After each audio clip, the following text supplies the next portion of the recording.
2021ஆம் ஆண்டு 6ஆம் மாதம் 18ஆம் தேதி உள்ள வினாப்பத்திரத்தை நாங்கள் தற்போது செய்கிறோம்.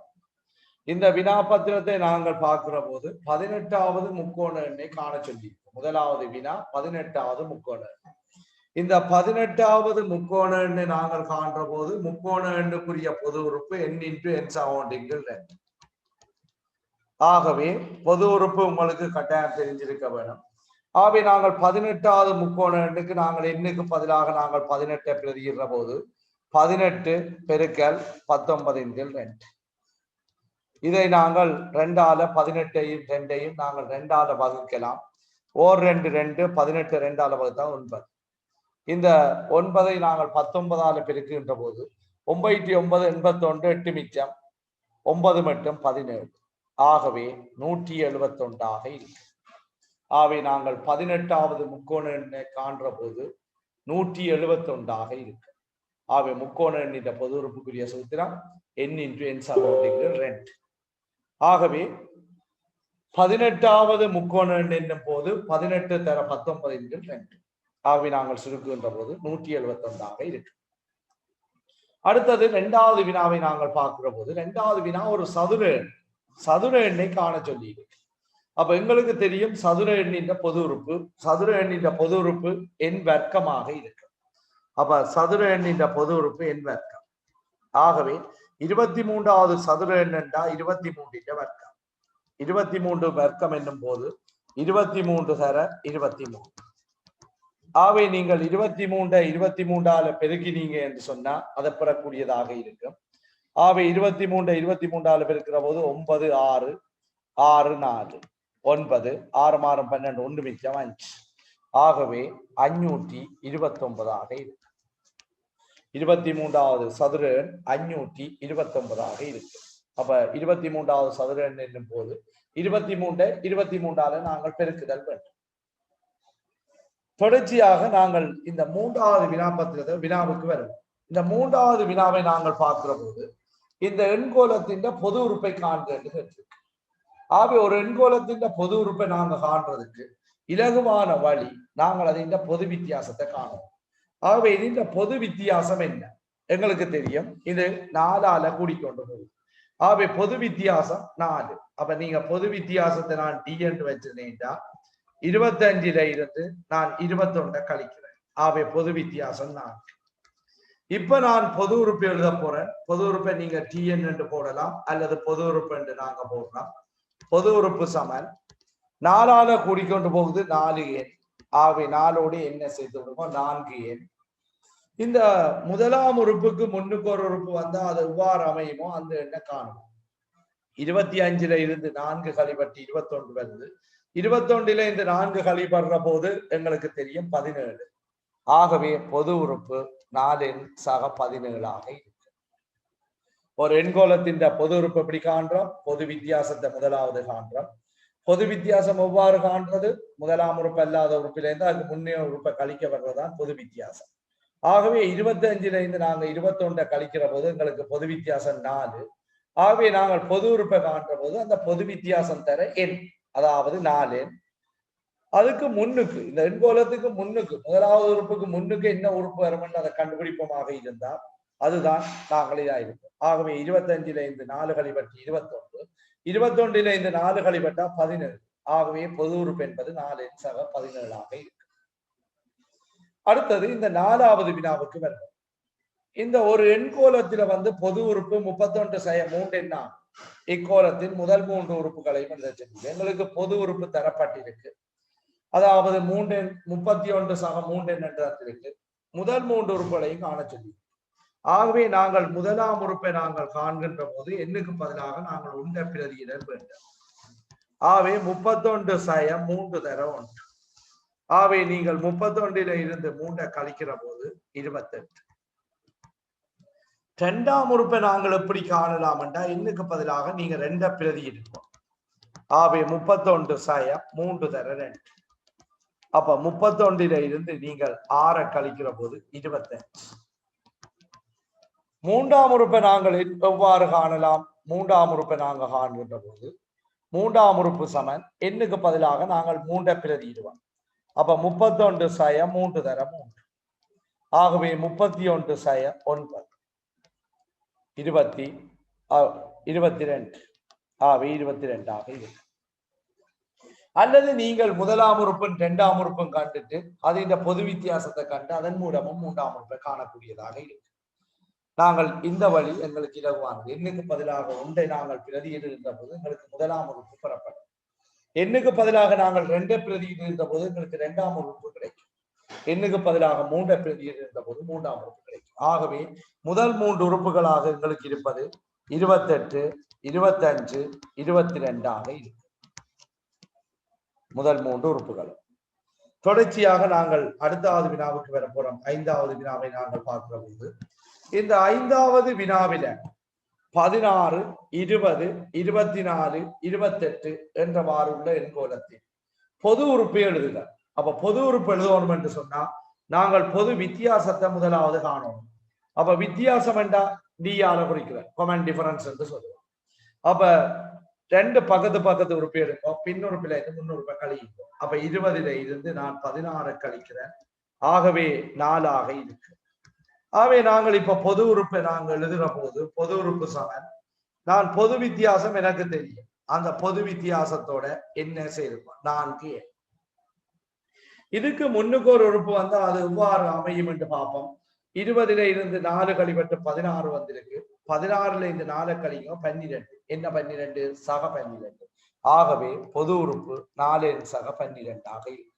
உங்களுக்கு எந்த ஒரு எண்கோலத்தின்றையும் பொது உறுப்பை காணக்கூடிய மெதட் கட்டாயம் தெரிஞ்சிருக்கணும். இலகுவான மெதத்துல காணக்கூடியதாக இருக்கும். நான் புதுவிதமான ஒரு மெதட் ஒன்று சொல்லிக்கிறேன், இலகுவாக காணக்கூடிய மெதட். நீங்கள் பொது வித்தியாசத்தை முதல் காணுங்கோ. 20ல இருந்து 16 கழிக்கிற 4 ஆகவே பொது உறுப்பு சமன் அந்த பொது வித்தியாசம் தர எண். இந்த விருத்திக்கு முதலாவதாக உள்ள உறுப்புக்கு முன்னுக்கு ஒரு உறுப்பு வந்தா அது எவ்வாறு அமையுமோ அதை கொண்டு வந்து நாங்கள் இதில் போடுவதன் மூலம் பொது உறுப்பை எழுதக்கூடியதாக இருக்கும். இதுல 2வது வினா 15ஆம் உறுப்பை காண சொல்லி. ஆகவே நாங்கள் 15ஆம் உறுப்பை நாங்கள் காண்கின்ற போது 15ஆம் உறுப்பு சமன் நாங்கள் எண்ணுக்கு பதிலாக நாங்கள் 15 பிரதியிடப்போம். 4 தர 15 சக 12. ஆகவே நாங்கள் 4 15ஆல போகிற போது 60 சக 12. ஆகவே 72. ஆகவே 15ஆம் உறுப்பு 72 ஆக இருக்கு. ஆகவே நாங்கள் 15ஆம் உறுப்பை இலகுவாக கண்டுட்டோம். 72 ஆக இருக்கு. தொடர்ச்சியாக நாங்கள் 6வது வினாவுக்கு செல்வோம். 6வது வினா இந்த கோணங்கள் என்ன போகும். இதுல நிரப்பு கோணச்சோடி யார்? நிரப்பு கோணச்சோடி என்றா 2 கோணங்களை கூட்ட 90 வருமாக இருந்தா அந்த 2 கோணங்களை நாங்க சொல்லுவோம் நிரப்பு கோணச்சோடி. ஆகவே 57 பாகை இந்த நிரப்பு கோணத்தை நாங்க காண சொன்னா உடனடியாக நீங்க 90ல இருந்து 57 கழிக்கணும். ஆகவே நாங்கள் பார்த்த வேண்டாம் 33 பாகை. 33 பாகை 90ல இருந்து 57 கழிக்கிறோம். ஆகவே 10ல் 7 போனா 3, அங்கால பார்க்கிறோம் 8, 8ல் 5 போனா 3. ஆகவே 33 பாகை பெறப்படும். 57 பாகை இந்த நிரப்பு கோணம் என்னும் போது 90ல இருந்து நாங்கள் 57 கழிப்பதன் மூலம் 57 பாகை இந்த நிரப்பு கோணத்தை பெறக்கூடியதாக இருக்கு. அதே போல அடுத்த வினாவை நாங்கள் பார்க்கிற போது 28 பாகை இந்த மிகை நிரப்பு கோணச்சோடியா. மிகை நிரப்பு கோணங்கள் என்றால் 2 கோணத்தை கூட்ட 180 பாகை வருமாக இருந்தா அந்த 2 கோணங்களை நாங்க சொல்லுவோம் மிகை நிரப்பு கோணம். அப்ப 28 பாகை இந்த மிகை நிரப்பு கோணம் எவ்வாறு காண்பது? 180ல இருந்து நாங்கள் 28 கழிப்போம். ஆகவே நாங்கள் 10ல இருந்து 8 கழிக்கிறேன் 2, 7ல இருந்து 2 கழிக்கிறேன் 5, 1. ஆகவே 28 பாகை இந்த மிகை நிரப்பு கோணச்சோடி 152 பாகையாக இருக்கு. ஆகவே தொடர்ச்சியாக நாங்கள் 8வது வினாவை பார்க்கிற போது எக்ஸின் நிரப்பு கோணச்சோடி யார்? எக்ஸின் நிரப்பு கோணச்சோடி நான் ஏற்கனவே சொல்லிக்கிறேன். 2 கோணங்களை கூட்டும் போது எங்களுக்கு 90 பாகை வந்தால் அந்த 2 கோணமும் நிரப்பு கோணச்சோடி என்று சொல்லுவோம். ஆகவே எக்ஸின் நிரப்பு கோணச்சோடி என்னும் போது அதை நாங்கள் 90 சய எக்ஸ் ஆக 90ல இருந்து நாங்கள் எக்ஸ கழிக்கிற போது 90 மிகை நிரப்பு கோண என்ன நிரப்பு கோணச்சோடியை காணக்கூடியதாக இருக்கு. தொடர்ச்சியாக நாங்கள் இந்த 9வது வினாவுக்கு வருவோம். இந்த 9வது வினாவில தரப்பட்டுள்ள உருவில் எக்ஸை காணும். எங்களுக்கு தெரியும் யாதாயினும் ஒரு நேர்கோட்டில் உள்ள அடுத்துள்ள கோணங்களின் கூட்டுத்தொகை 180 பாகை. ஆகவே இதுல 3 அடுத்துள்ள கோணங்கள் இருக்கு. ஆகவே இந்த 3 அடுத்துள்ள கோணங்களின் கூட்டுத்தொகை 180 பாகம். ஆகவே நாங்கள் இதுல பார்க்கிறோம் 2x ஆக 30, நடுவில் தரப்பட்டிருக்கு செங்கோணம் அப்ப 90 பாக, சக x சமன் 180 பாகம். இப்ப 2x x 3x, ஆகவே 3x ஆக 120 சமன் 180. ஆகவே 3x சமன் 180 இருந்து நாங்கள் 120 கழிக்கிறோம். ஆகவே 3x சமன் 60 பாகம். ஆகவே நாங்கள் x காண்கின்ற போது x சமன் 60 3ஆல் வகுக்கிறோம். 60 3ஆல் வகுக்கிற போது x இன் பெருமானம் 20 பாகம்.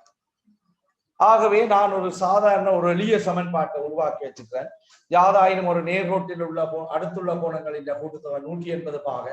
ஆகவே 2x ஆக 30, சக 90, சக x சமன் இந்த 3 கோணங்களை நாங்கள் கூட்டுகின்ற போது எங்களுக்கு 180 பாக கிடைக்கும். ஆகவே 2x ஆக 30, சக 90, சக x சமன் 180 பாக. ஆகவே இது ஒரு எளிய சமன்பாடு, ஒரு எளிய கணியம் இருக்கு. ஆகவே அந்த சமன்பாட்டை தீர்ப்பதன் மூலம் நான் x இன் பெருமனை காணக்கூடியதாக இருக்கு. 10வது வினாவுக்கு வருவோம். 10வது வினா, யாதாயினும் ஒரு புள்ளியை சுற்றியுள்ள எல்லா கோணங்களின் கூட்டுத்தொகை 360 பாகையாக இருக்கு. ஒரு புள்ளியை சுற்றியுள்ள எல்லா கோணங்களின் கூட்டுத்தொகை 360 பாகை. ஆகவே நாங்கள் இதுல 5 கோணங்களாக பிரிக்கப்பட்டிருக்கு. ஒரு புள்ளி 4 கோணங்களாக பிரிக்கப்பட்டிருக்கு. ஆகவே இந்த 4 கோணங்களின் கூட்டுத்தொகை 360 பாகை. ஆகவே நாங்கள் பார்ப்போம். 3x ஆக 110 சக 10x ஆக 40 சக 10x சமன் 360 பாகை. ஆகவே 4 கோணங்களை கூட்டுகிற போது எனக்கு 360 பாகை கிடைக்கிறது. இப்ப எனக்கு ஒரு எளிய சமன்பாடு கிடைக்கும். இனி சமன்பாடு விதிமுறைகளை பயன்படுத்தி நாங்கள் x இன் பெருமானத்தை காணப்போம். 3x 2x 5x, 5x 2x நாங்கள் கூட்டுகின்ற போது 7x, 110 நாங்கள் 40 கூட்டுகிற போது 150 பாகை சமன் 360. ஆகவே நான் 7x காணுகிற போது 360 இருந்து நாங்கள் 150 கழிக்கிறேன். ஆகவே 7x சமன் 210 பாகை. ஆகவே x சமன் 210 நான் 7ஆல் வகுக்கிறேன். ஆகவே x இன் பெருமானம் 30 பாகை. x இன் பெருமானம் 30 பாகையாக இருக்கு. ஆகவே நாங்கள் 2வது விடயம் படிச்சிருக்கிறோம். யாதாயினும் ஒரு புள்ளியை சுற்றியுள்ள மொத்த எல்லா கோணங்களின் கூட்டுத்தொகை 360 பாகை. அதிலிருந்து நான் ஒரு சமன்பாட்டை உருவாக்கி நான் x இன் பெருமானத்தை காணக்கூடியதாக இருக்கு. தொடர்ச்சியாக நாங்கள் அடுத்த வினாவுக்கு வருவோம்.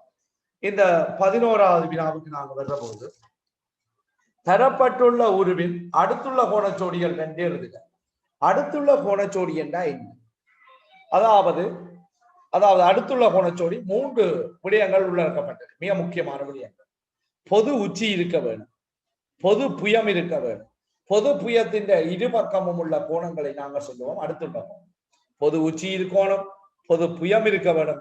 பொது புயத்தின் இரு பக்கமும் உள்ள கோணங்களை நாங்கள் சொல்லுவோம் அடுத்துள்ள கோணம்.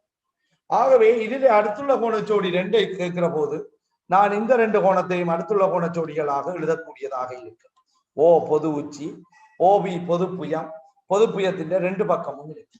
ஆகவே நான் அடுத்துள்ள கோணச்சோடி ஒன்று எழுதுற போது ஏஓபி கம பிஓசி இது ஒரு அடுத்துள்ள கோணச்சோடியாக இருக்கு. அடுத்தது நான் இன்னொரு அடுத்துள்ள கோணச்சோடியை நான் பார்க்கணும். ஆகவே நான் இந்த பொது புயத்தை வச்சுக்கிறேன். ஓசி பொது புயமாக இருக்கு. ஆகவே இந்த பக்கம் இருக்கிற கோணமும் இந்த பக்கம் இருக்கிற கோணம் அடுத்துள்ள கோணச்சோடி. காரணம் ஓ பொது உச்சி, ஓசி பொது புயம், அந்த ஓசிக்கு இரு பக்கங்களிலும் அமைந்திருக்கு. ஆகவே நாங்கள் எழுதலாம் ஏஓசி கம சிஓடி. இன்னும் நாங்கள் நிறைய கோணங்களை இதில் எழுதக்கூடியதாக இருக்கு. எங்களுக்கு 2 கோணங்கள் தான் கேட்கப்பட்டது. ஆகவே நான் 2ஓடு நிப்பாட்டுறேன். இன்னொரு கோணத்தை நான் சொல்லி விடுறேன். அதே மாதிரி இந்த கோணமும் இந்த கோணமும் அடுத்துள்ள கோணச்சோடியாக இருக்கு. காரணம் பொது உச்சி, பொது புயம் ஓசி 2 பக்கமும் இருக்கு. ஓசியின் இரு பக்கமும் இருக்கிறதால இந்த 2 கோணங்களை நான் சொல்வேன் அடுத்துள்ள கோணச்சோடி. ஆகவே நான் ஒரு எக்ஸ்ட்ராவா ஒரு கோணம் எழுதுவேன். பிஓசி என்ற கோணம் சமன் சிஓடியாக இருக்கு.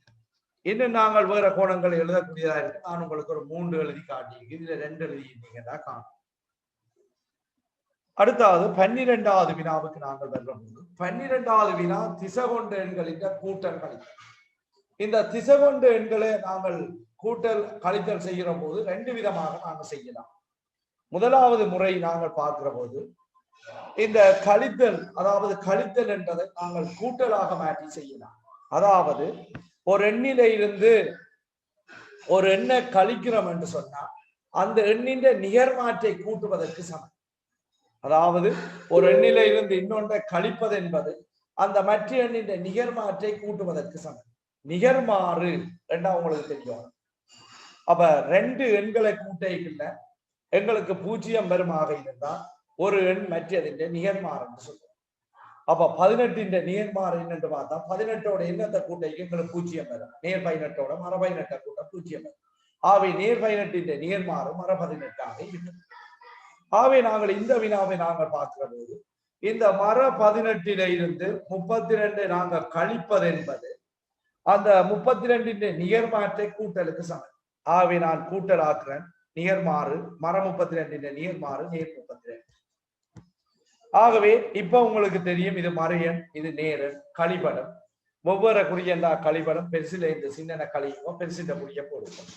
ஆகவே 32 இந்த 18 கழிக்கிறேன் 14, பெருசு நேர். ஆகவே நேர் 14ஆக இருக்கு. இதை விட நாங்கள் தொடர்ச்சியாக பெரிய ஓப்பல் எல்லாம் நாங்கள் பயன்படுத்த போற முக்கியமான விடயத்தை பார்ப்போம். அதையும் நாங்கள் படித்து கொண்டு போவோம். மர 18 கழித்தல் மர 32. இதை நாங்கள் என்ன செய்ய வேண்டும் என்று சொன்னால் நாங்கள் மர 18 இந்த கழித்தல் சய என்ற சகவா மாறிவிடும். அப்ப சய 32 என்பது சக 32ஆ மாறிவிடும். கிட்டத்தட்ட நாங்கள் மறையோட பெருக்கிற மாதிரி யோசிக்கலாம். ஆகவே மறையும் வந்தா நீராயிடும். ரெண்டும் ஒரே குறியண்டா நீராயிடும். ஆகவே நேர் 32. இப்ப மறையும் நேரும் கழிபடம் 32 இந்த 18 கழிச்சா 14 பெருசு நேராக இருக்கும். ஆகவே நேர். இந்த மெதட்டை தான் நாங்கள் தொடர்ச்சியாக பயன்படுத்துவோம் பெரிய வகுப்புல. அதாவது தரம் 9 இருந்து நாங்கள் இதுகளை தான் பயன்படுத்திக் கொள்வோம். அதாவது மர 18 மர நேர் 32. இப்ப 32 நேர் மர 18 கழிபட போது 32 இந்த 18 கழிங்க 14 பெருசு நேராக இருக்கு. ஆகவே நேராக இருக்கு. தொடர்ச்சியாக நாங்கள் இந்த 13வது வினாவுக்கு வருவோம். இந்த 13வது வினாவும் திசை கொண்ட எண்களின் கூட்டல். ஆனா இது எண்கோட்டை பயன்படுத்தி கூட்ட சொல்லி. ஆகவே நாங்கள் எண்கோடு வருவோம். எண்கோட்டின் வலது பக்கம் கட்டாயம் அம்புக்குறியிடப்பட வேண்டும். ஆகவே நான் வலது பக்கம் இதுல அம்புக்குறியிடுறேன். இடது பக்கம் நீங்கள் விரும்பினால் அம்புக்குறியிடலாம் அல்லது இடாது விடலாம். வலது பக்கம் கட்டாயம் எண்கோட்டில் அம்புக்குறியிடப்பட வேண்டும். சம அளவு இடைவெளி வித்தியாசத்தில் எண்கள் குறிக்கப்பட வேண்டும். ஆகவே நான் இதை குறிக்கிறேன் 0, 1, 2, 3, 4, 5. எண்கோடப்பவும் பென்சிலால தான் வரையப்பட வேண்டும். மர 1, மர 2, மர 3, மர 4 ஆக இருக்கு. ஆகவே நாங்கள் முதலாவது பார்க்கிறோம் மர 2. ஆகவே மர 2 இருந்து நாங்கள் ஆரம்பிக்க வேண்டும். நேர் 5 5 அலகு கூட்டல் சக 5. அப்ப சக 5 என்னும் போது வலது பக்கம் 5 அலகு செல்லப்படும். ஆகவே 1, 2, 3, 4, 5 அலகு செல்லும். ஆகவே இதை நாங்கள் இந்த வருது. ஆகவே அம்புக்குறியிடலாம். ஆகவே விடையாக எங்களுக்கு கிடைப்பது சக 3ஆக இருக்கு. ஆகவே எங்களுக்கு கிடைக்கிறது சக 3.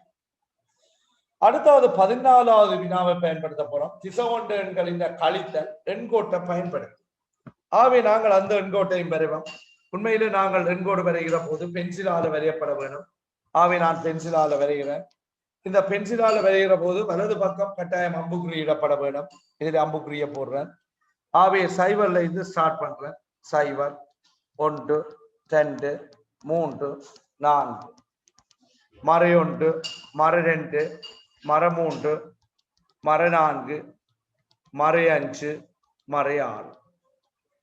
எல்லா எண்களும் சம அளவு இடைவெளி வித்தியாசத்துல குறிக்கப்பட்டது. எங்களுக்கு முதலாவதாக இருக்கிறது மர 3. ஆகவே நாங்க மர 3க்கு மார்க் பண்றேன். நேர் 2 என்னும் போது வலப்பக்கம் செல்ல வேண்டும். ஆனா கழித்தல் என்னும் போது கூட்டல் நேர் 2ஆக இருந்தால் நாங்கள் வலது பக்கம் 2 அலகு செல்லும். ஆனா கழித்தல் நேர் 2ஆக இருக்கிறபடியா இடது பக்கம் 2 அலகு வரப்போகுது. ஆகவே 1, 2 அலகு வருது. ஆகவே விடையாக எங்களுக்கு கிடைக்க போறது, இது அம்புக்குறி போட்டு விடையாக கிடைக்க போறது மர 5ஆக இருக்கு. ஆகவே இதன் விடையாக எங்களுக்கு மர 5 கிடைக்கும். ஆகவே எண்கோட்டின் கூட்டல் எண்கோட்டை பயன்படுத்தி கூட்டல், எண்கோட்டத்தினை பயன்படுத்தி கழித்தல் என்பது கிளியராக இருக்கிறது. தொடர்ச்சியாக நாங்கள் 15வது வினாவுக்கு சென்றோம். இந்த 15வது வினாவை நாங்கள் பார்க்கிற போது இந்த எண்கோடு அதாவது திசைகொண்டு எண்களின் பெருக்கலாக தரப்பட்டிருக்கு. ஆகவே நாங்கள் இந்த திசைகொண்டு எண்களின் பெருக்கலை நாங்கள் எவ்வாறு செய்யலாம் என்று முதல்ல நாங்கள் இதுக்கு கணக்கு மெத்தடில் பார்ப்போம். முதலாவது பெருக்கல் செய்கிற போது நீங்கள் சாதாரண பெருக்கலாக நீங்கள் செய்யுங்க, புரிய விடுவோம், நேர்மறை தேவையில்லை. ஆகவே நாங்கள் 8 2ஆல பெருக்கிறோம் 16, 16 3ஆல பெருக்கிறோம் 48, 48 1ஆல பெருக்கிறோம் 48 ஆக இருக்கு 48. இனி நான் இந்த குறியை நான் பார்க்கிற போது இந்த குறியை பலவிதமாக நீங்கள் இலகுவாக ஞாபகப்படுத்தி வச்சிருக்கலாம். ஒன்று, நீங்க மறையோட நேரோட பெருக்கைக்கு மறை வரப்பு, மறையோட பெருக்கைக்கு நேர் வரும், நேர மறையோட பெருக்கைக்கு மறை வரும். ஆகவே விட மறை 48 ஆக இருக்கு. அல்லது நீங்கள் இன்னும் ஒரு மெதட்டில ஞாபகம் வச்சிருக்கலாம், எங்களுக்கு இந்த நேர்கள் ஒரு மாற்றத்தை ஏற்படுத்தாது மறையோட பெருக்கிறது. அப்ப நீங்க நேர விடுங்க, நேர எண்களை பெருக்கல்ல விடுங்க. இந்த மறையோட பெருக்கினா நேர மறையோட பெருக்கும் போது எங்களுக்கு மறை வரும். ஆகவே மறை 48 ஆக இருக்கு. அல்லது இன்னும் ஒரு இலகுவான மெதட் நான் சொல்லுவேன் என்னன்னு சொன்னா, இந்த மறையலை மட்டும் எண்ணுக்கும். மறையல் ஒற்றியாக இருந்தால் விட மறையில இருக்கும். ஒற்றி என்றா என்ன? 3 தடவை மறை வந்திருக்கு, ஆகவே ஒற்றை இலக்கத்திலே இருக்கு. மறைகளின் எண்ணிக்கை ஒற்றை இலக்கத்திலே இருக்கு, ஆகவே மறையில வரும். 4 தடவை மறை வந்தா நேராக இருக்கு. அப்படி ஒரு சொற்கட்டை ஞாபகம் வச்சுக்கலாம். ஆனா உண்மையிலே நான் சரியான மெதட்டை சொன்னா, நீங்கள் இந்த மறையலை பெருக்கணும். மறையோட பெருக்க நேர மறையோட பெருக்கும் போது மறை 8 2ஆல பெருக்கிறோம் 16, 16 3 48, 48 2ஆல பெருக்கும் போது 48 ஆக இருக்கு. ஆகவே இது இந்த விடையாக மறை 48 பெறப்படும். ஆகவே திசைகொண்ட எண்களின் கூட்டல், திசைகொண்ட எண்களின் கழித்தல், எண்கோட்டை பயன்படுத்தி கூட்டல், எண்கோட்டை பயன்படுத்தி கழித்தல், திசைகொண்ட எண்களின் பெருக்கல், திசைகொண்ட எண்களின் வகுத்தல் உங்களுக்கு தெரிய வேணும் முழுமையாக. நாங்கள் தொடர்ச்சியாக ஒவ்வொரு வினாப்பத்திரங்கள் செய்கிற போது எல்லா பகுதியையும் நாங்கள் உள்ளடக்குவோம். அதில் தொடர்ச்சியாக வரும். அடுத்தது நாங்கள் இந்த 16வது வினா அடைப்பு நீக்கி சுருக்க செஞ்சிருக்கோம். அடைப்பு நீக்கி சுருக்கிற போது நாங்கள் முதல்ல இப்பவும் நாங்கள் கணிதபாடத்தில் எழுதிக்க முன்னுக்கு சமன் போட்டு ஆரம்பிக்கப்படும். மிக முக்கியம். சமன்பாடுன்னா ஏற்கனவே சமன் இருக்கபடியா தேவையில்லை, மற்றது எல்லாத்துக்கும் நாங்கள் சமன் போட்டு ஆரம்பிக்கணும். எந்த ஒரு கணக்குக்கு நீங்க சமன் போடணும். நீங்கள் முதல்ல 5ஆல இந்த எக்ஸ பெருக்க வேணும். 5ஆல இந்த 3y பெருக்க, 5ஆல எக்ஸ பெருக்கினா 5x, 5ஆல 3y பெருக்கினா 15y. அடுத்தது நாங்கள் இதை பெருக்கிற போது ஒரே அடியாக ஒரே தடவையில எல்லாத்தையும் பெருக்காதீங்க. முதல்ல குறிய பெருக்குவோம், பிறகு என்ன பெருக்குவோம், பிறகு அச்சர கணித குறியீட்டை பெருக்குவோம். நான் 2வது பெருக்க போறேன். இந்த 3ஆல இதை பெருக்க வேணும். 3ஆல 2வது கோவையை பெருக்க உறுப்பை பெருக்க போறேன். ஆகவே மறையால நேர பெருக்கிற போது 3ஆல 3x பெருக்கும் போது 9x. மறையால பெருக்கிற போது நேர் 3 2ஆல பெருக்கிற போது 6y. அப்ப நாங்கள் பெருக்கைக்கு ஒரு அச்சர கணித கோவையொன்றை அடைப்பு நீக்கம் செய்யும் போது அல்லது அச்சர கணித உறுப்புகள் என்று நாங்கள் பெருக்கிற போது முதல்ல நாங்கள் குறிய பெருக்கணும். அதுக்கு பிறகு அதுக்கு முன்னுக்குள்ள எண்ண பெருக்கணும். அதுக்கு பிறகுதான் அச்சர கணித குறியீடுகளை நாங்கள் பெருக்க வேண்டும். ஆகவே நான் முதல்ல 5ஆல எக்ஸ பெருக்கிறேன் 5x, 5ஆல நேரால மறைய பெருக்கிற போது 5ஆல 3 பெருக்கிறேன் 15y. மறையால நேர பெருக்கிறேன் 3 9x. மறையால பெருக்கிற போது நேர் 2 6y. இனி நாங்கள் நிகர்த்த உறுப்பு நிகரா உறுப்பு என்று படிச்சிருக்கிறோம். இந்த 5x-உம் 9x-உம் நிகர்த்த உறுப்புகள், அவற்றை கூட்டலாம் கழிக்கலாம். 5x நேராக இருக்கு, 9x மறையாக இருக்கு. நேரம் மறையும் வருகிற போது கழிபடும். பெருசில இருந்து சின்னன கழியுங்கோ. 9x-ல இந்த 5x கழியுங்கோ 4x. பெருசின்ற குறிய போடுங்க மறை 15y மறை 6y. அது நிகர்த்த உறுப்பு, அதை நாங்கள் சுருக்கலாம். 15y மறையாக இருக்கு, 6y நேராக இருக்கு. ஆகவே நாங்கள் கழிபடும். 15லே 6 கழியுங்கோ 9y பெறப்படும். பெருசின்ற குறியீடு மறை, ஆகவே விடையாக மறை 9y. ஆகவே நாங்கள் இந்த கோவையை சுருக்குகிற போது மறை 4x மறை 9y பெறப்படும். தொடர்ச்சியாக நாங்கள் அடுத்த வினாவுக்கு நாங்கள் செல்வோம். அடுத்த வினாவை நாங்கள் சென்ற போது சமன் முதல்ல பயன்படுத்தப்பட வேண்டும். சகவால சகவை பெருக்கும் போது முதலாவது சக நாங்கள் பயன்படுத்துவது இல்லை. ஆகவே ஒன்றும் போராட்டாலே சகவாகத்தான் இருக்கும். 4ஐ 2ஆல பெருக்குவோம் 8, x x-ஆல பெருக்கிறேன் x வர்க்கம். x x-ஆல பெருக்கிற போது x வர்க்கம் பெறப்படும். நேர மறையால பெருக்கிற போது 4x y-யோட பெருக்கிற போது 4xy ஆக பெறப்படும். 4xy. 4 பெருக்கிற போது 4, எக்ஸ வையோட பெருக்கினா எக்ஸ் வை. மறைய நேரோட பெருக்கினா மற, 3 2ஆல பெருக்கினா 6, எக்ஸ் எக்ஸால பெருக்கிற போது எக்ஸ் வர்க்கமாக இருக்கு. மறைய நேரோட பெருக்கிற போது மற, 3 9, எக்ஸ வையோட பெருக்கிற போது எக்ஸ் வை ஆக இருக்கு. இப்ப நாங்கள் உங்களுக்கு தெரியும் நிகழ்த்த உறுப்பு என்று சொன்னா ஒரே தெரியா கணியமும் அது இந்த சுட்டி ஒன்றாகவும் இருக்கும். இப்ப சுட்டி ஒரே தெரியா கணியம் மட்டும் கொண்டால் அது நிகழ்த்த உறுப்பு என்று நாங்க கூறிவிட முடியாது. ஏனென்றா எக்ஸ் வர்க்கத்தை எக்ஸ் வர்க்கத்தோட தான் கூட்டலாம். எக்ஸ் வர்க்கத்தை கொண்டு போய் நாங்கள் எக்ஸோட கூட்ட முடியாது. ஆகவே நாங்கள் இந்த 8x வர்க்கம் நேர் 6x வர்க்கம் மற, ஆகவே 8x வர்க்கம் நேரும் மறையும் கழிபடும். 8x வர்க்கத்தில் 6x வர்க்கம் கழிபட்டா 2x வர்க்கம் பெருசு நேர், ஆகவே நேராக இருக்கு.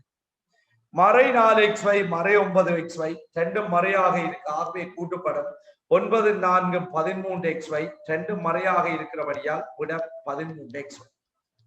இதுதான் இந்த கோவையின் சுருக்கிய வடிவமாக இருக்கு.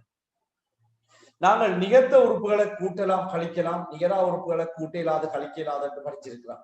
அது ஒரே தெரியாக்கணியமாக இருக்க வேண்டும், அதே நேரத்தில் ஒரே சுட்டியாகவும் இருக்க வேண்டும்.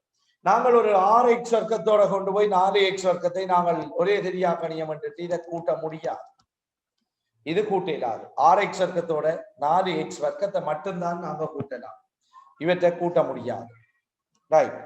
ஆகவே நாங்கள் அடைப்பு நீக்கம் செய்கிற போது முதல்ல குறிய பெருக்க வேணும், அடுத்தது என்ன பெருக்கணும், அடுத்தது அச்சர கணித உறுப்புகளை பெருக்க வேணும்.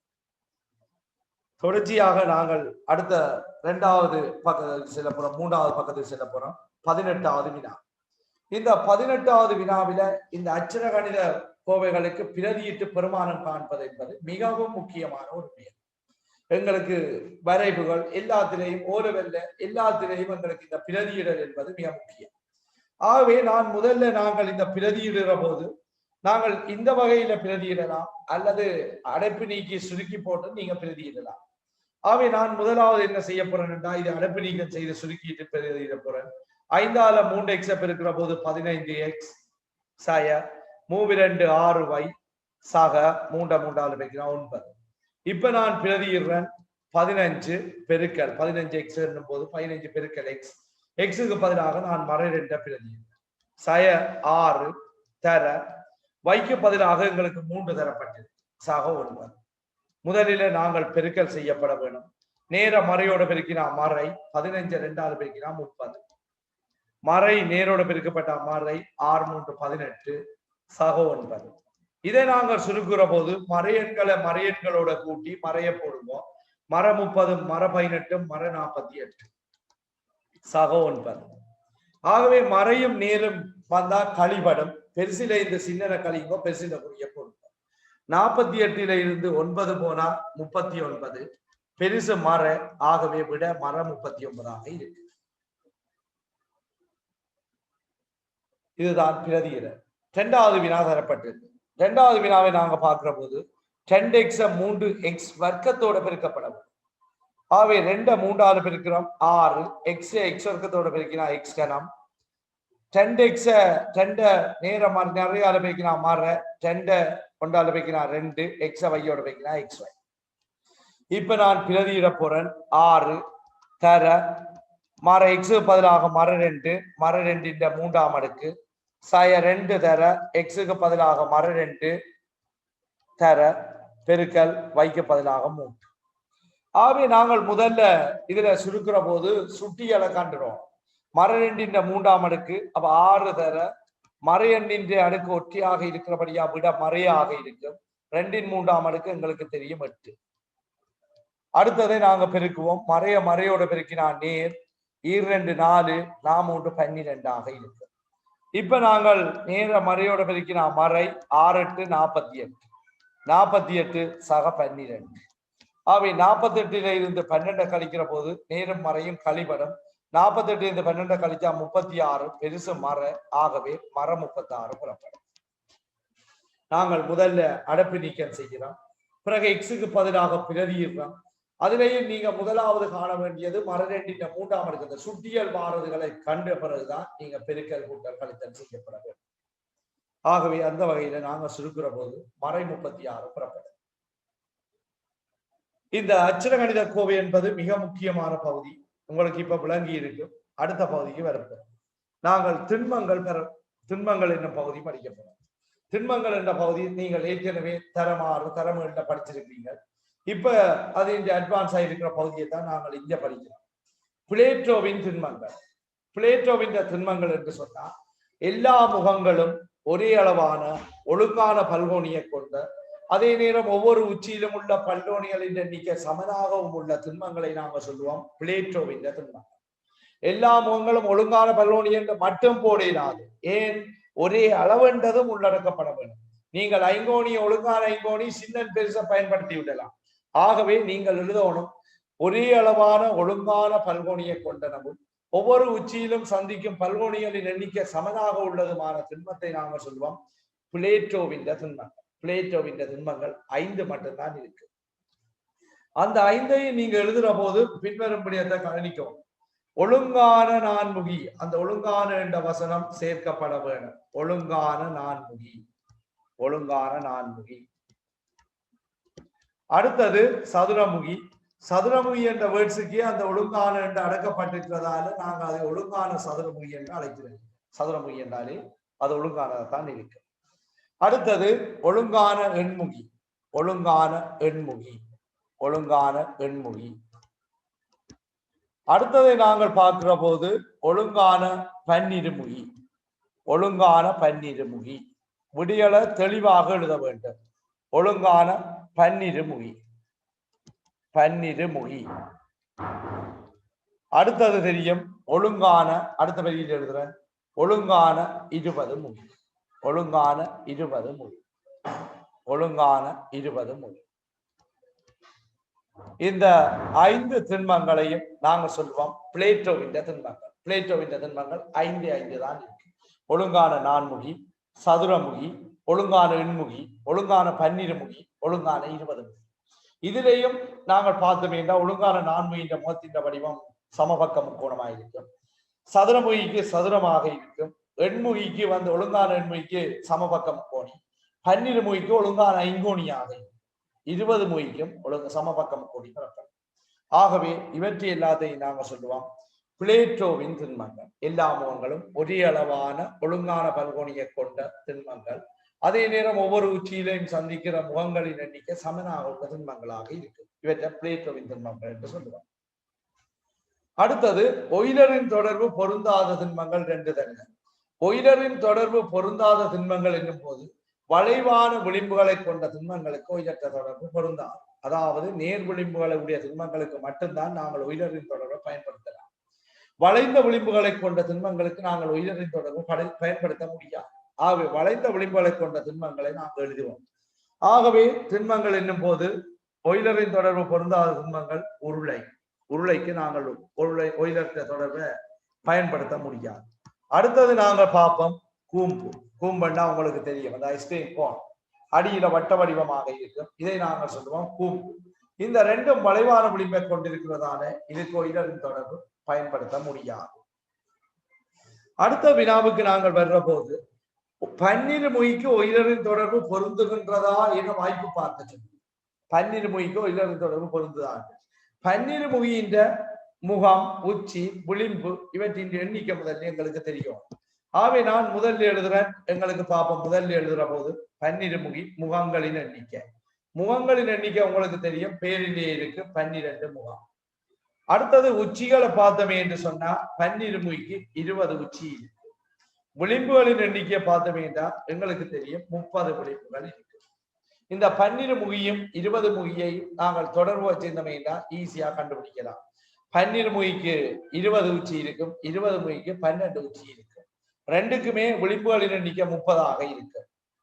முகங்கள் பேரிலேயே இருக்கு. பன்னிருமுகிக்கு 12, 20 முகிக்கு 20 இப்ப நாங்கள் ஒய்லற்ற தொடர்பு எழுதுற போது உச்சி சக முகம் சமன், விளிம்பு சக 2 இருக்கு. ஆகவே உச்சிகளின் எண்ணிக்கையை நாங்கள் பார்த்தா 20, முகங்களின் எண்ணிக்கை 12 சமன் விளிம்புகளின் எண்ணிக்கை 30 சக 2. ஆகவே 32 சமன் 32. 2 பக்கமும் இடது பக்கமும் வலது பக்கமும் சமனாக இருக்கிறதால ஒய்லரின் தொடர்பு பொருந்துகிறதா? ஆம், பொருந்துகின்றது. ஒய்லற்ற தொடர்பு பொருந்துகின்றது. எங்களுக்கு ரெண்டு பக்கமும் சமன் இல்லாவிடில் அதை நாங்கள் சொல்லுவோம் ஒய்லரின் தொடர்பு பொருந்தவில்லை என்று சொல்லுவோம். ஆக இடது பக்கமும் வலது பக்கமும் சமனாக இருக்கிறபடியால் எங்களுக்கு ஒய்லரின் தொடர்பு பொருந்தும். தொடர்ச்சியாக நாங்கள் அடுத்த வினாவுக்கு வருவோம். இந்த 22வது வினாவும் ஒரு திண்மங்கள் தொடர்பான ஒரு பகுதி. முகங்களின் எண்ணிக்கை 20ஆகவும் உச்சிகளின் எண்ணிக்கை 12ஆகவும் உள்ள நேர்விளிம்பை மாத்திரம் கொண்ட திண்மத்தில் அதுல சில தவறு நடந்திருக்கு. உச்சிகளின் எண்ணிக்கை தந்திருக்கு. அப்ப பாருங்க, முகங்களின் எண்ணிக்கை 20ஆகவும் உச்சிகளின் எண்ணிக்கை 12ஆகவும் உள்ள நேர் விளிம்பை மாத்திரம் கொண்ட திண்மத்தில் விளிம்புகளின் எண்ணிக்கையை காண்க. இந்த கேள்வியை ஒரு மாற்றம் செய்து விடுவோம். விளிம்புகளின் எண்ணிக்கையை காண்க. விளிம்புகளின் எண்ணிக்கையை காண்க. ஆகவே நாங்கள் விளிம்புகளின் எண்ணிக்கையை காண்ற போது உச்சி சக முகம் சமன் விளிம்பு சக 2. அப்ப நாங்கள் உயிரற்ற தொடர்பை பயன்படுத்துவோம். உச்சி சக முகம் சமன் விளிம்பு சக 2. ஆகவே உச்சிகளின் எண்ணிக்கை 12, முகங்களின் எண்ணிக்கை 20, விளிம்புகளின் எண்ணிக்கை காண வேண்டியது சக 2. ஆகவே 20 12 32 சமன் விளிம்பு சக 2. இது ஒரு எளிய சமன்பாடு மாதிரி நீங்க தீர்த்து விடுவோம். சும்மா என்ன போட்டு காண்றதெல்லாம் சின்ன படிக்கிறோம்.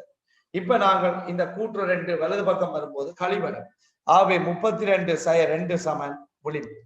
ஆகவே நீங்க எழுதலாம் 32 2 போனா 30 விளிம்புகள். ஆகவே நீங்கள் போடலாம் விளிம்புகளின் எண்ணிக்கை 30. விளிம்புகளின் எண்ணிக்கை 30.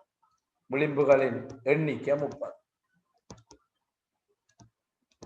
எண்ணிக்கை 30.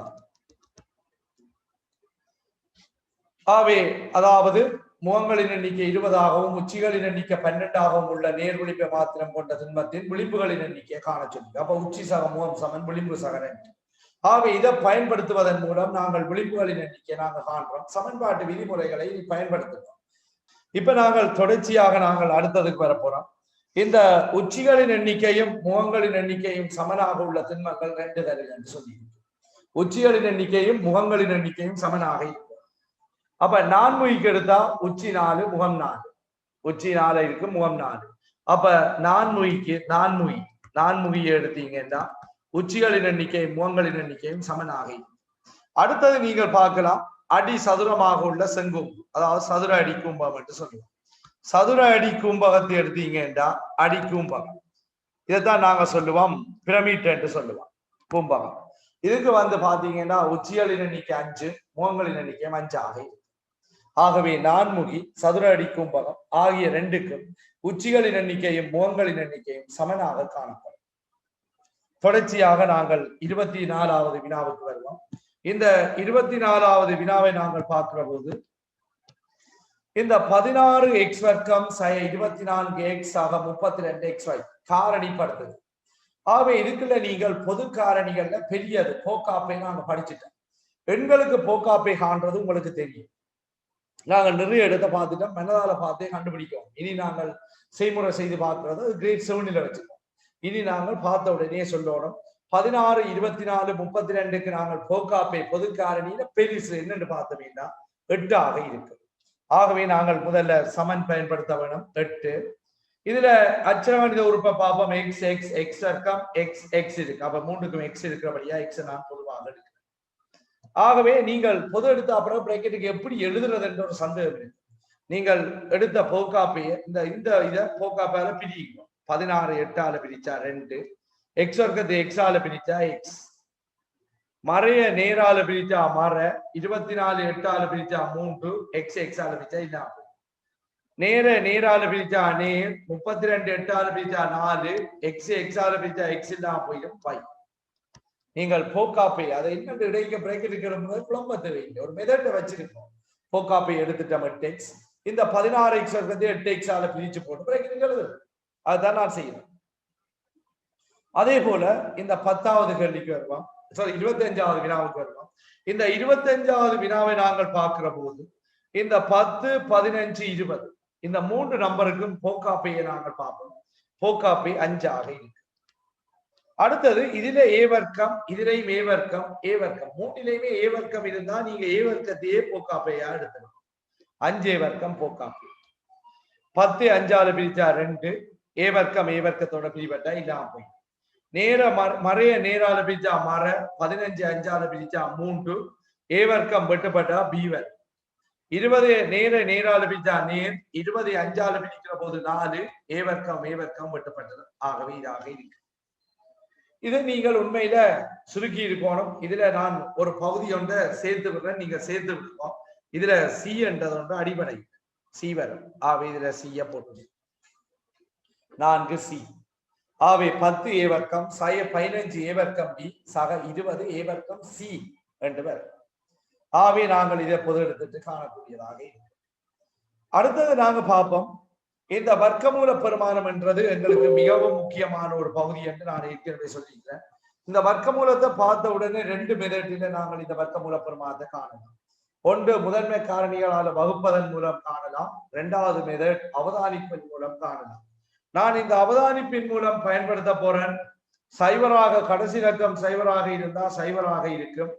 இந்த 9 இருக்கு, 9 வர்க்க நிறைவேற்க இன்னும் 9 வர்க்க மூலம் 3 ஆகவே 30 என்று நேரடியாக நாங்கள் எழுதலாம்.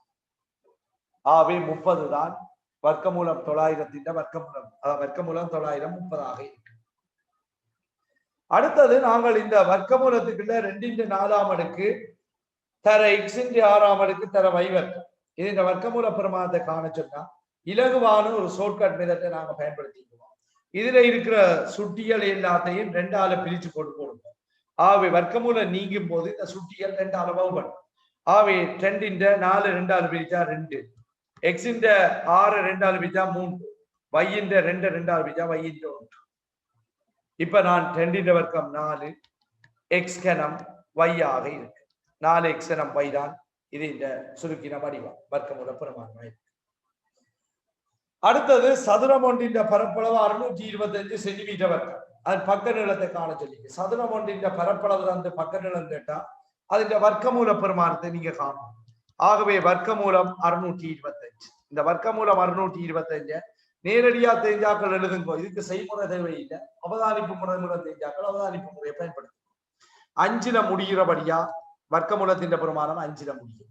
6ல சதுர எண்ணம் இல்லை. 6க்கு முன்னுக்குள்ள வர்க்கம் 4, 4 வர்க்கமூலம் 2 ஆகவே 25 அலக போட்டு விடுவோம். 25 சென்டிமீட்டர் ஆக இருக்கு. ஆகவே 625 சதுரம் ஒன்றின் பரப்பளவு 625 சென்டிமீட்டர் வர்க்கம் என்று சொன்னா பக்க நீளம் வர்க்கமூலம் 625. வர்க்கமூலம் 625 பெறுமதி 25 சென்டிமீட்டர். தொடர்ச்சியாக நாங்கள் 29வது வினாவுக்கு வருவோம். இந்த 29வது வினாவை நீங்க பார்க்கிற போது உங்களுக்கு தெரியும், திணிவி அளக்கிற அலகுகள் தெரியும். Milligram, gram, kilogram, metric ton. Metric ton என்றால் நாங்கள் என்னத்துல குறிப்போம் என்றால் டீயாலாம் குறிப்போம். பிறகு எம்டி என்று நாங்க போட மாட்டோம். மெட்ரிக் டன் என்னும் போது டீயால குறிக்கப்படும். ஆகவே இந்த 16 மெட்ரிக் டன் அதுல திணிவை பொறுத்த மாட்டில 1 மெட்ரிக் டன் 1000 கிலோகிராம். 1 கிலோகிராம் என்பது 1000 கிராம். 1 கிராம் என்பது 1000 மில்லிகிராம். எல்லாமே 1000 தான் இருக்கும். ஆகவே 16 மெட்ரிக் டன் 9 கிலோகிராம் என்ற தருகிறா 16 மெட்ரிக் டன் 16,000 கிலோகிராம். அதோட 9 கிலோகிராம் நாங்க கூட்டுகிற போது 16,009 கிலோகிராம் ஆக 16 மெட்ரிக் டன் 9 கிலோகிராம் என்னும் போது 16 கிலோகிராமும் 1000ஆல பெருக்கிற போது 16,000. 16,000 நாங்கள் 9ஓட கூட்டுற போது 16,009 கிலோகிராம் ஆக இருக்கு. அடுத்த கேள்வி வித்தியாசமான கேள்வி. 14 metric ton 47 kilogram metric ton நிலை தர சொல்லி. அப்ப நாங்கள் என்ன செய்ய வேணும்? முதல்ல எல்லாத்தையும் ஒரே அளவுக்கு மாத்துங்க. இப்படியே வச்சு செய்தா பிளவிட்டுடுவீங்க. செய்யலாம், ஆனா நீங்க கவலையின பிள்ளைய தவிர்க்கணும் வேண்டாம்.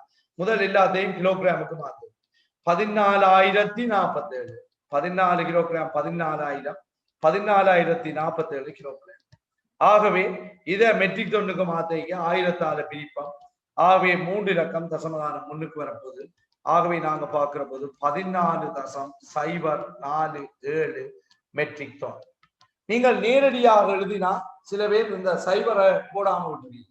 ஆகவே இந்த வகையில் எழுதுற போது எங்களுக்கு இலகுவாக கவலையின பிள்ளைகளை நாங்க தவித்துக் கொள்ளலாம். 14 metric ton 1 metric ton 1000 kilogram.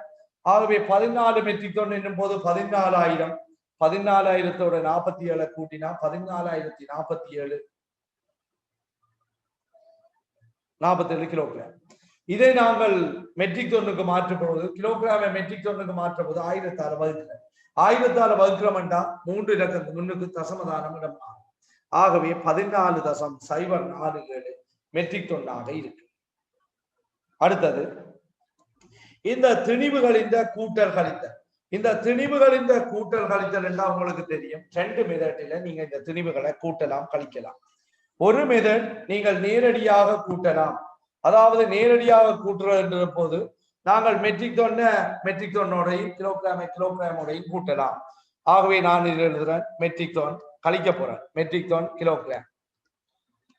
ஆகவே 158 மெட்ரிக் டன் 6 கிலோகிராம். அதே போல 82 மெட்ரிக் டன் 8 கிலோகிராம். இது கழிக்கப்பட வேண்டும். அப்ப நாங்கள் எங்களுக்கு கவலையின பிழையை தவிர்ப்பதற்காக நீங்கள் என்ன செய்யலாம்னா கிலோகிராம் 1000 கிலோகிராம் தான் ஒரு மெட்ரிக் டன். ஆகவே கிலோகிராம் 3 இலக்கத்தில் இருந்தால் கவலையின பிழையை நீங்க தவிர்த்துக் கொள்ளலாம் என்றதுக்காக நாங்கள் இதுல 3 இலக்கம் வரணும். அப்ப முன்னுக்கு 2 சைவரை போட்டு விடுவோம். அப்படி நீங்கள் சைவர் போட வேண்டிய அவசியம் இல்லை. நீங்கள் நேரடியா செய்யலாம். ஆனாலும் கிளம்பி பிள்ளையை விடுறபடியாலும் நான் இதை போட்டேன். இனி நாங்கள் இப்ப சைவர் போட்டுட்டோம். இனி சாதாரண கழித்தல். ஆகவே 16ல் 8 போனா 8, இதுல 9 9. இப்ப 7ல் 2 போனா 5, இதுல பார்க்கிறோம் 15ல் 8 போனா 7 இந்த சைவர். ஆகவே விடையாக எங்களுக்கு 75 மெட்ரிக் டன் 998 கிலோகிராம் கிடைக்கும். ஆகவே நாங்கள் இதுதான் என்னவாக இருக்கு திணிவுகளின் கழித்தல். அல்லது நீங்கள் எல்லாத்தையும் கிலோகிராமுக்கு மாத்தி போட்டு நீங்க கழிச்சிட்டு 1 கிலோகிராமில எழுதக்கூடியதாகவும் இருக்கு. ஆகவே நாங்கள் இன்றைக்கு 31 வினாக்கள் பார்த்திருக்கிறோம். இந்த 31 வினாக்களையும் முழுமையாக பார்ப்போம். நாங்கள் இன்னும் 19 வினாக்கள் இருக்கு. அதை நாங்கள் தொடர்ச்சியாக நாங்கள் அடுத்த புதன்கிழமை நாங்கள் பார்ப்போம். அதுக்கிடையில உங்களுக்கு வேற பல பேப்பர்களும் அனுப்பப்படும் இந்த டெலிகிராமில.